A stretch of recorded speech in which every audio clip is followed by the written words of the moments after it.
तो class 10th के हमारे एमपी बोर्ड के सभी विद्यार्थियों, लीजिए आप सभी के लिए यहां पर मैंने पहले ही आपको सेट ए, सेट बी, सी और डी इस तरीके से मैंने आपको 4 तरह के क्वेश्चन पेपर प्रोवाइड करा दिए हैं कक्षा 10 के लिए। ठीक है, आज के इस वीडियो में अपन जो 6 मार्च का जो पेपर उसके लिए आपको सेट ई प्रोवाइड करवाऊंगा। ठीक है, मैं आपको 6 मॉडल पेपर दूंगा जिसमें से ये सेट ई है और अंतिम सेट एफ रहेगा। ठीक है, तो चलिए पहली बार आप चैनल पे सब्सक्राइब करिएगा, नोटिफिकेशन ऑन करिएगा और क्लास बड़ी इंटरेस्टिंग रहने वाली है। क्वेश्चन आपके ए टू जेड आएंगे जो जो चीजें मैं बता रहा हूँ। चलिए तो शुरू करते हैं। यहां से पहला क्वेश्चन अपन पढ़ेंगे, है ना।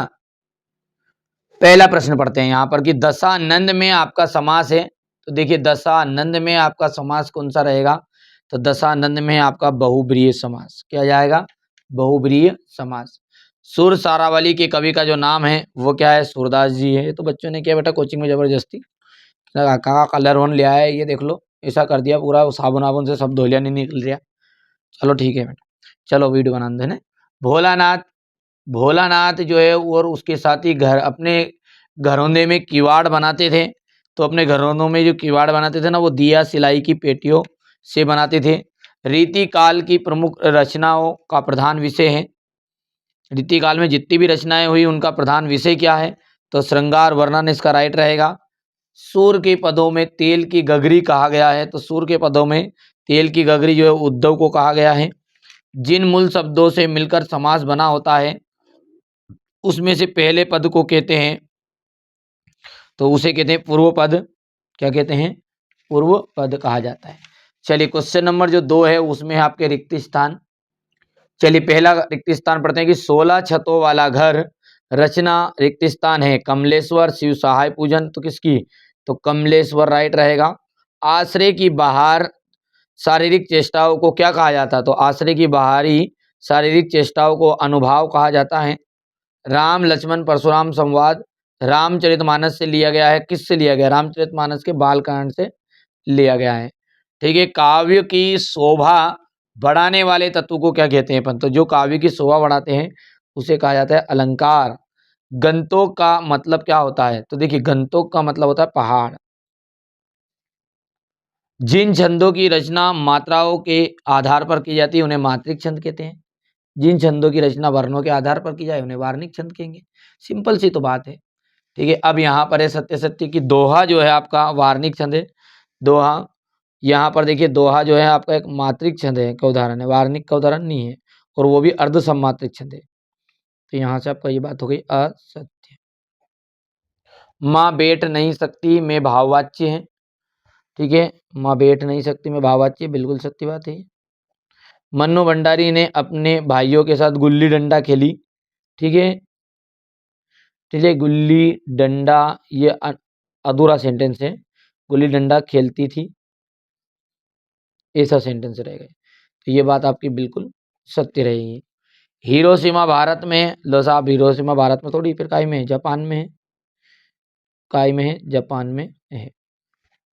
मानव संस्कृति एक अविभाज्य वस्तु है, यहाँ से ये बात भी आपकी सत्य हो जाएगी है। जहाँ अलौकिक आश्चर्य का जो भाव उत्पन्न हो वहाँ विभत्स रस होता है, तो नहीं असत्य बात है, वहाँ आपका अद्भुत रस होता है।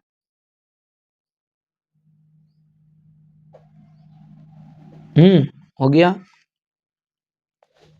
अब है सही जोड़ी, देख लीजिए आप सही जोड़ी जो है उसके अंतर्गत समास के जो प्रकार होते हैं, समास कितने प्रकार का होता है, तो 6 प्रकार का होता है। 6 प्रकार का होता है। सबसे आगे रहने वाले को अपन अग्रणी कहते हैं। उतान, उतान है पीठ के बल लेटना। कहानी के तत्व जो होते हैं वो भी 6 माने गए हैं। ये समास के प्रकार 6 है, ये भी 6 है। मेघ आए बंठन के सवर के, इसमें मानवी कलर अलंकार है। और आपका बंटी मन्नू भंडारी की रचना है। हो गया। चलिए आगे बढ़ते हैं। अब क्वेश्चन नंबर 5 जो है उसको देखते हैं यहाँ से एक वाक्य में उत्तर को। अब देखिए यहाँ पर है वीर रस की कविताओं में कौन सा गुण होता है, तो वीर रस की कविताओं में ओज गुण होता है। ओज गुण याद रहेगा, कौन सा गुण होता है, ओज गुण होता है। लेखक अज्ञे ने हिरोशिमा कविता कहाँ बैठकर लिखी, तो रेलगाड़ी पर, रेलगाड़ी पर बैठ के लिखी। घेर घेर घोर गगन पंक्ति में प्रयुक्त अलंकार है, तो घेर घेर घोर गगन पंक्ति में आपका अनुप्रास अलंकार है, अनुप्रास अलंकार है।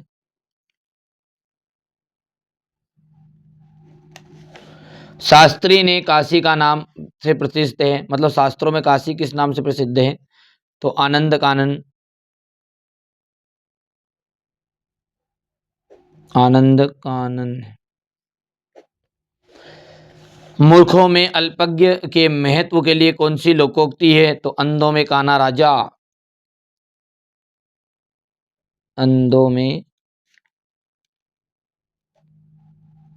काना राजा। माता का आंचल कहानी के अनुसार माँ ने भोलानाथ के घावों पर क्या लगाया, तो पीसी हुई हल्दी,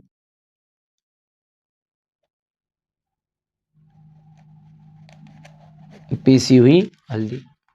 हो गया। अब क्वेश्चन नंबर जो 6, इससे मैं पीडीएफ के थ्रू आपको पूरा सॉल्यूशन प्रोवाइड करा देता हूँ, से लगाकर क्वेश्चन नंबर 23 तक का, ठीक है, पूरा सॉल्यूशन अपन देखते हैं। देखिएगा, पहला क्वेश्चन क्या कह रहा है यहाँ पर कि प्रगतिवादी काव्य की प्रमुख कोई भी दो विशेषताएं आपको बतानी है, ठीक है। देखो, प्रगतिवादी काव्य की कोई दो विशेषताओं के अंतर्गत सबसे पहली विशेषता लिखेंगे अपन कि शोषितों से सहानुभूति।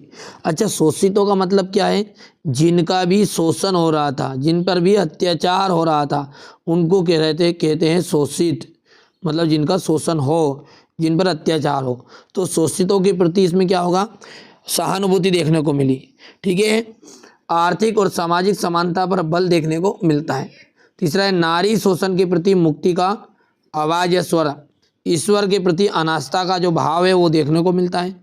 सामाजिक यथार्थ का चित्रण, प्रतीकों का प्रयोग, ठीक है। तो कितने हो गए पॉइंट, कोई भी 2 या 3 आपको याद रखने हैं। शोषितों के प्रति सहानुभूति, आर्थिक व सामाजिक समानता पर बल, नारी शोषण के प्रति मुक्ति की आवाज़, ईश्वर के प्रति अनास्था का भाव और प्रतीकों का प्रयोग। अच्छा, इसका अथवा में क्या कह रहा है, कवि नागार्जुन की 2 रचनाओं के नाम बताइए, तो सतरंगे पंखों वाली प्यासी पथराई आंखें, ठीक है। सतरंगे पंखों वाली प्यासी पथराई आंखें, ये तो बता तेरा नाम है क्या, तुमने तो कहा था, तुमने तो कहा था, ये भी इनकी एक रचना है। क्वेश्चन नंबर 7 पढ़ते हैं, कृष्ण के प्रति अपने अनन्य प्रेम को गोपियाँ किस प्रकार अभिव्यक्त करती है। देखो, गोपियाँ कहती है कि भाई साहब हम तो गुड़ में लिप्त चींटियों की तरह हो गए, हारिल पक्षी की लकड़ी के उदाहरणों के द्वारा अभिव्यक्त करती है। गोपियाँ कृष्ण के प्रति प्रेम, अपने प्रेम को गुड़ में लिप्त चींटियों की तरह, हारिल पक्षी की लकड़ी की तरह, इसे उदाहरण देकर अपने प्रेम को अभिव्यक्त करती है। वे जागते सोते स्वप्न में कृष्ण नाम जपती है, ठीक है। वे कृष्ण में से एक निष्ठ भाव से प्रेम करती है। आगे समझ में क्लियर है कि गोपियाँ श्री कृष्ण से के प्रति अपने प्रेम को गुड़ में लिपटी चींटियों के उदाहरण से, हारिल पक्षी में की लकड़ी के उदाहरण से व्यक्त करती है। वे जागते समय सोते समय स्वप्न में कृष्ण कृष्ण नाम जपती है, ठीक है। वे कृष्ण से एक निष्ठ भाव से प्रेम करती है। कवि निराला बादल से फुहार रिमझिम या बरसने के स्थान पर गरजने के लिए क्यों कहता है। देखो, निराला ने बादल से फुहार रिमझिम या बरसने की जगह गरजने के लिए इसलिए कहा है क्योंकि बादलों के गर्जन में क्या होता है, में क्रांति के उत्साह का उद्बोधन की छिपा है, ठीक है। यहाँ पे छिपा है ये कि क्योंकि बादलों के गर्जन में क्रांति के उत्साह का उद्बोधन छिपा है। सामाजिक क्रांति लाने के लिए इसी गर्जन की आवश्यकता होती है। समाज में क्रांति लाने के लिए किसकी आवश्यकता होती है, इसी गर्जन की आवश्यकता होती है। विनम्रता या शालीनता से क्रांति संभव नहीं है, विनम्रता या शालीनता से क्रांति संभव नहीं है, बिना क्रांति के परिवर्तन संभव नहीं है, ठीक है भैया। ये बादल की गर्जना से सारा समाज जागरूक हो जाता है, इसलिए बादलों की गरजने के लिए कहा गया है। कर सकते हो। इसका आंसर आप कैसे करोगे, यहाँ से थोड़ा छोटा कर देता हूँ, ये लो। अगला क्वेश्चन क्या कह रहा है, बच्चे की मुस्कान और एक बड़े व्यक्ति की मुस्कान में क्या अंतर है। देखो, बच्चे की मुस्कान निष्कपट होती है, निश्चल होती है, ठीक है, उसमें कोई भी बनावट या स्वार्थपन नहीं होता। दो गए कि बच्चों की जो मुस्कान है उसमें क्या होता है, सरल होती है, निष्कपट होती है, उनमें कोई भी स्वार्थपन नहीं छिपा रहता। बच्चे मन की प्रसन्नता को बिना छिपाए खुलकर व्यक्त करते हैं, इसलिए उनकी मुस्कान सच्ची और आकर्षक होती है। इसके ठीक विपरीत ही बड़े व्यक्तियों की जो मुस्कान है वो अक्सर दिखावे की होती है, स्वार्थ रहित होती, मतलब स्वार्थ छिपा होता उनमें, ठीक है, मजबूरी छिपी रहती है। उनकी मुस्कान परिस्थितियों पर निर्भर करती है, कई बार उनमें छल कपट या बनावट भी होता है। इसी कारण बच्चों की जो मुस्कान है वो अधिक सच्ची और प्रभावशाली मानी जाती है। कवि ने जो स्वप्न सुख के स्वप्न देखा था उसे किस रूप में अभिव्यक्त किया है? तो कवि प्रसाद जी कहते हैं कि जो सुख के स्वप्न सजाए थे वहाँ उन्हें प्राप्त नहीं हो सके, इस तरह वहाँ स्वप्न अधूरे रह ही गए। उन सपनों की स्मृतियाँ उनके हृदय में आज भी मौजूद है, उन्हें भुला ही नहीं जा सकता। वो भुलाना चाह रहे जब भी भुलाया पा नहीं रहे। वे सुख के स्वप्न देख रहे थे किंतु उन्होंने उन्हें पाने के बहाने, ठीक है, उन्होंने उन्हें पाने को बाहें फैलाई तो नींद टूट गई, सपने चूर चूर हो गए। इस कविता में सुख के स्वप्न की मधुर स्मृतियां अंकित की गई है। वैसे उत्तर बेटा याद कर सकते हैं, पढ़ा भी आपने। अगला क्वेश्चन क्या कह रहा है आपका, खंड काव्य किसे कहते हैं और कोई भी 4 खंड काव्य के नाम बताओ। देखो किसी भी घटना का एक घटना का वर्णन हो नहीं तो उसे कहते हैं खंड काव्य, ठीक है। 4 खंड काव्य के नाम क्या है, जानकी मंगल तुलसीदास है, जिहदराज मैथिली शरण गुप्त है, सुदामा चरित्र का जाएगा नरोत्तम दास, और गंगा अवतरण जगन्नाथ का राजा रत्नाकर, ठीक है। कोई भी 2 आते बेटा है ना, अधिकतर कितने आते ज्यादा 2 आते, मैंने 4 का उदाहरण आपको दिया है। हो गया इतना।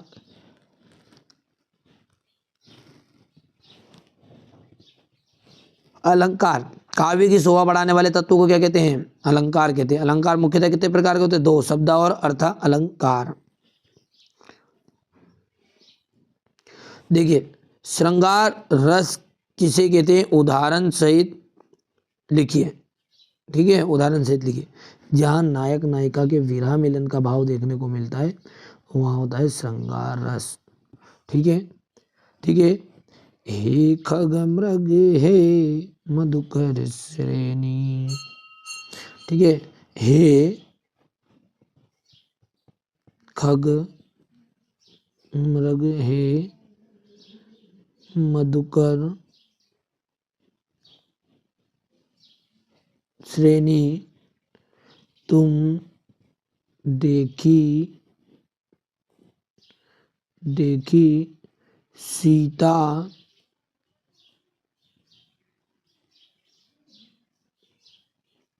मृगनयनी। समझ में आ गया। ये उदाहरण भी आप लिख सकते हैं यहाँ पर, और यहाँ पे ये दूसरा उदाहरण आपके लगे, दे किसी ये शोभा सुख पावा हृदय सराहत शरण बचन न जावा, ठीक है, कर पाओगे। तो जो भी उदाहरण आपको लगे अच्छा लिख सकते हैं, कोई दिक्कत नहीं है। आचार्य विश्वनाथ के अनुसार काव्य की परिभाषा लिखनी है तो रसात्मकम वाक्यम काव्यम, अर्थात रस से युक्त वाक्य ही काव्य कहलाता है।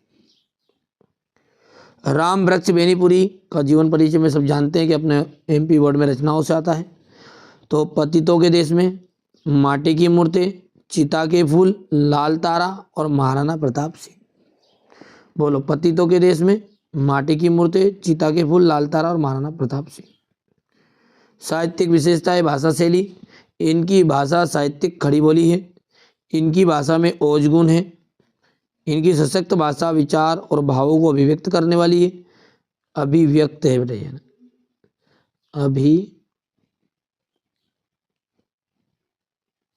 अभिव्यक्त करने वाली है।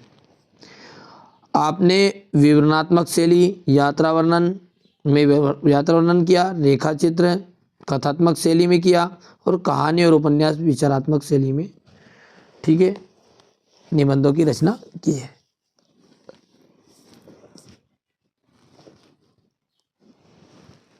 जैसा कि ये पहले भी हो चुका है साहित्य में स्थान, ठीक है। यतीन्द्र मिश्र का भी आपका हो गया है, रिपीट हो रहे हैं ये वापिस, है ना। आग की खोज।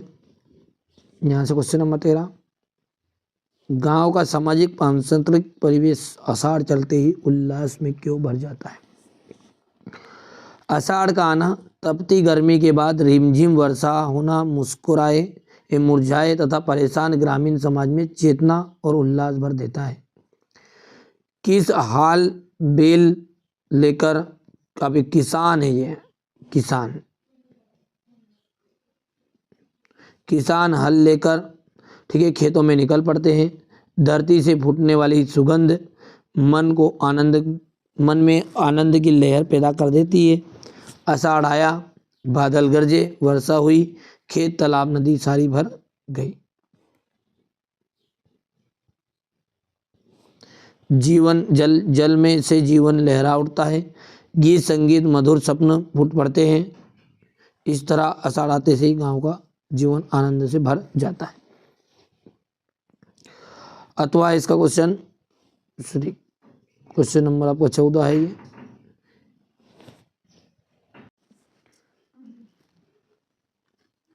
चलिए अगला जो क्वेश्चन है वो क्या कह रहा है कि पाठ के आधार पर बताए गए बाल गोविंद भगत की कबीर पर, देखिए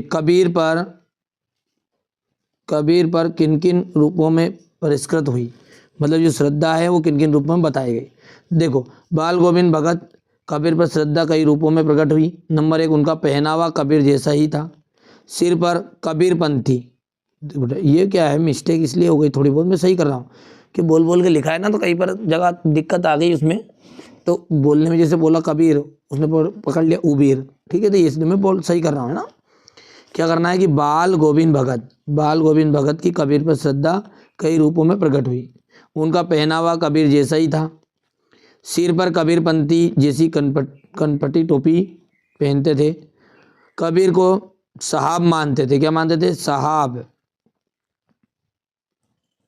और उन्हीं के आदर्शों पर चलते थे। उन्हीं के आदर्शों में उनकी गहरी आस्था थी। ठीक है, तो याद रहेगा कि बाल गोविंद भगत की कबीर पर श्रद्धा निम्नलिखित रूपों में हुई। वो उनका ही कबीर का जैसा ही पहनावा पहनते थे। कबीरपंथी जैसी कनपटी टोपी पहनते थे। कबीर को साहब मानते थे। और नंबर 3 पे लिख देना कि कबीर को के आदर्शों में उनकी गहरी आस्था थी। कर पाओगे? चलिए, कैप्टन कौन था? सेनानी ना होते हुए भी, ठीक है, वहाँ चश्मे को बार बार क्यों बदल देता था? तो कैप्टन कौन था?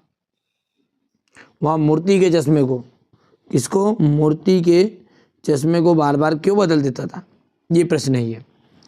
तो सेनानी ना होते हुए भी चश्मे वाले के मन में देशभक्ति की भावना कूट कूट कर भरी हुई थी। वहाँ कस्बे का एक साधारण बूढ़ा कमजोर शरीर वाला अपाहिज इंसान था। वहाँ जगह जगह घूमकर चश्मे बेचता था। जगह जगह घूमकर क्या करता था? चश्मे बेचता था। वहाँ सुभाष चंद्र बोस का सम्मान करता था। वहाँ सुभाष की बिना चश्मे वाली मूर्ति को देखकर आहत हुआ, दुखी था, इसलिए अपनी ओर से एक चश्मा नेताजी की मूर्ति पर अवश्य लगाता था।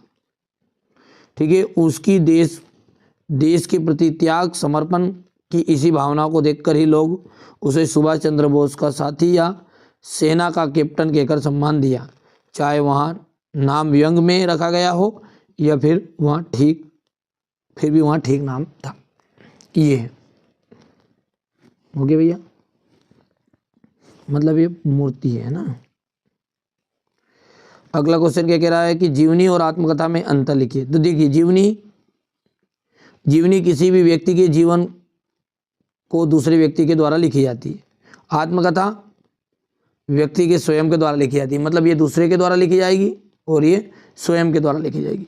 इसमें लेखक दूसरे के गुण और दोषों का वर्णन करता है, इसमें लेखक स्वयं के गुण और दोषों का वर्णन करता है।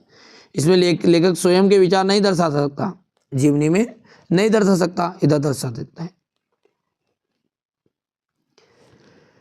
जीवनी किसी महान पुरुष की लिखी जाती है, आत्मकथा किसी की भी लिखी जा सकती है। ठीक है, जीवनी वर्णनात्मक शैली में लिखी जाती है, आत्मकथा कथात्मक शैली में लिखी जाती है। कर लेना, कोई भी तीन करना है ना। क्या कह रहा, निपात शब्द किसे कहते हैं? 2 निपात शब्दों का प्रयोग करके एक एक वाक्य लिखिए। देखिए कोई भी बात अपन कहते हैं नहीं तो उस पर दबाव डालते, भार डालते भार, वजन डालते हैं कई की बात में। तो जब वो भार है, दबाव है, तो जब किसी बात पर अतिरिक्त भार देने के लिए जिन शब्दों का प्रयोग करते हैं उन्हें क्या कहते हैं? निपात शब्द कहते हैं। इसे अवधारक शब्द भी कहा जाता है। ही, भी, तो, मात्र, केवल, जी, भर, सा आदि वाक्य में नया अर्थ प्रभाव करते हैं, लाते हैं। उदाहरण लिख सकते हैं, मतलब कुल मिलाकर बातें कि ही, तो, भी, मात्र, केवल, जी, भर, बस इतना सभी लिख सकते हैं, आदि। समझ में आ गया है कि जब किसी बात को अपन कहते हैं तो अतिरिक्त भार देने के लिए जिन शब्दों का उपयोग करते हैं उन्हें निपात शब्द कहा जाता है। वाच्य, वाच्य की परिभाषा देते हुए समझाइए कि वाच्य किसे कहते हैं। मतलब वाच्य की परिभाषा समझाओ, या फिर आपको बताना है कि वाच्य कितने प्रकार का होता है। ये नीचे दिया देखो, वो तो रिटर्न है ना। वाच्य मतलब ये दो तरीके से वाच्य की परिभाषा पूछ लेगा, या फिर पूछ लेगा वाच्य किसे कहते हैं। वाच्य वहाँ क्रिया का वहाँ रूप जिससे यहाँ ज्ञात हो कि वाक्य में कर्ता, कर्म या भाव में किसकी प्रधानता है। ठीक है, क्रिया का वहाँ रूप जिससे यहाँ ज्ञात हो कि वाक्य में कर्ता, कर्म या भाव में से किसकी प्रधानता है। ठीक है, वाच्य कहलाता है। ठीक है भैया। अच्छा, नीचे भी दिया गया दूसरा परिभाषा कि कभी कभी क्रिया कभी कभी कर्ता के अनुसार अपना रूप धारण कर लेती है, तो कभी कर्म के अनुसार, कभी वहाँ इन दोनों से अलग रूप अपना रूप धारण करती है। इसी आधार पर वाच्य जो होते हैं कितने प्रकार के होते हैं? 3 प्रकार के होते हैं। तो वाच्य कितने प्रकार के होते हैं? 3 प्रकार के। तो वाच्य हो गए 3 प्रकार के, कर्तवाच्य, कर्मवाच्य और भाववाच्य। रहेगा याद। संस्कृत मानव और सभ्य मानव में अंतर स्पष्ट कीजिए। देखिए, संस्कृत मानव और सभ्य मानव में अंतर क्या है? संस्कृत मानव उच्च संस्कार और नैतिक, संस्कृत मानव में उच्च संस्कार और नैतिक मूल्य होते हैं। सभ्य मानव में बाहरी सभ्यता और सामाजिक नियमों का पालन होता है।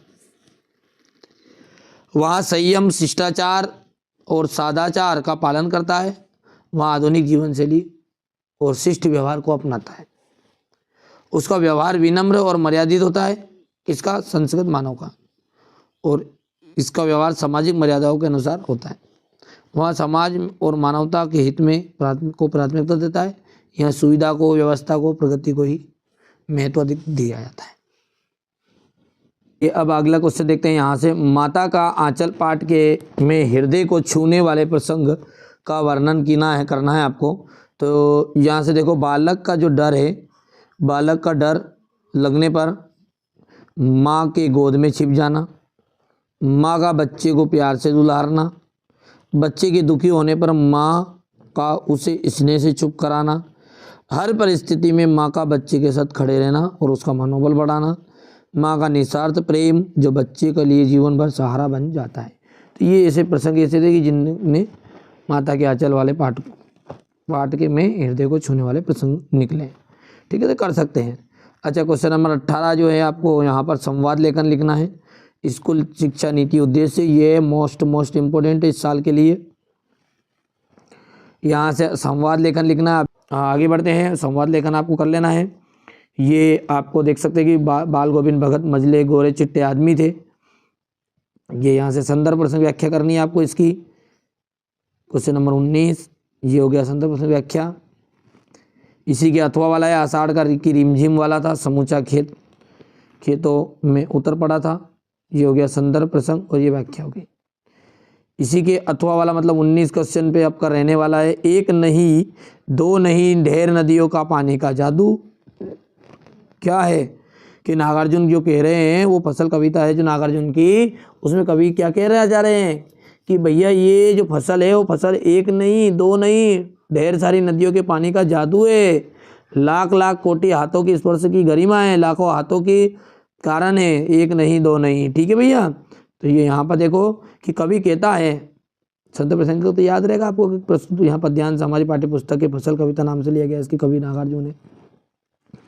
कवि कहता है कि फसल एक दो या दो का नहीं बल्कि बहुत सारी नदियों का पानी का जादू है।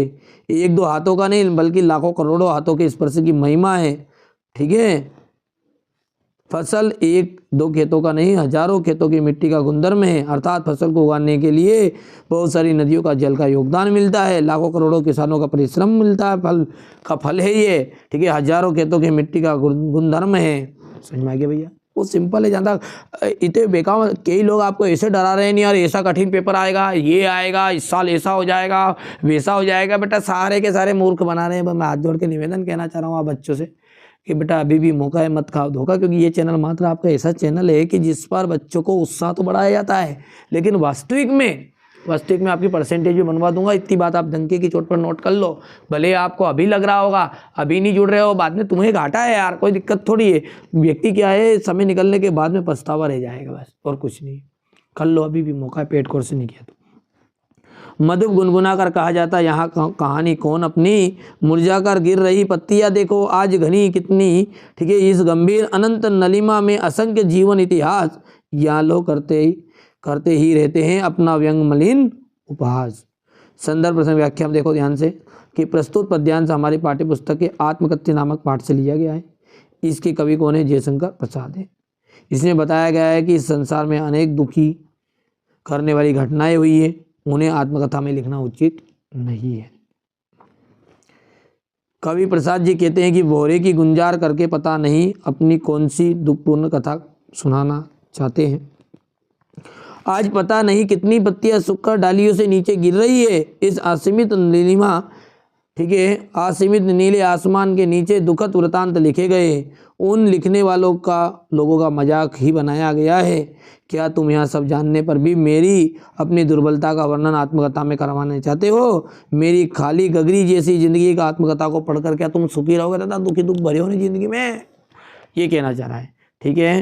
क्वेश्चन नंबर 21 आपका अगला है। यहाँ पर क्वेश्चन नंबर 21 के बाद में ठीक से देख सकते हैं, कर पाओगे आराम से। ये क्वेश्चन नंबर 21 हो गया आपका, और इसी के अथवा में है ये क्वेश्चन नंबर 21 का अथवा, जो कि ठीक है। और अभी भी मौका है, नहीं किया है तो पेड कोर्स जरूर कर लो, क्योंकि क्वेश्चन नंबर 22 है। बाकी मुझसे जितना आपसे फ्री में मदद कर बन रही है कर भी रहा हूँ, ऐसा कुछ नहीं है।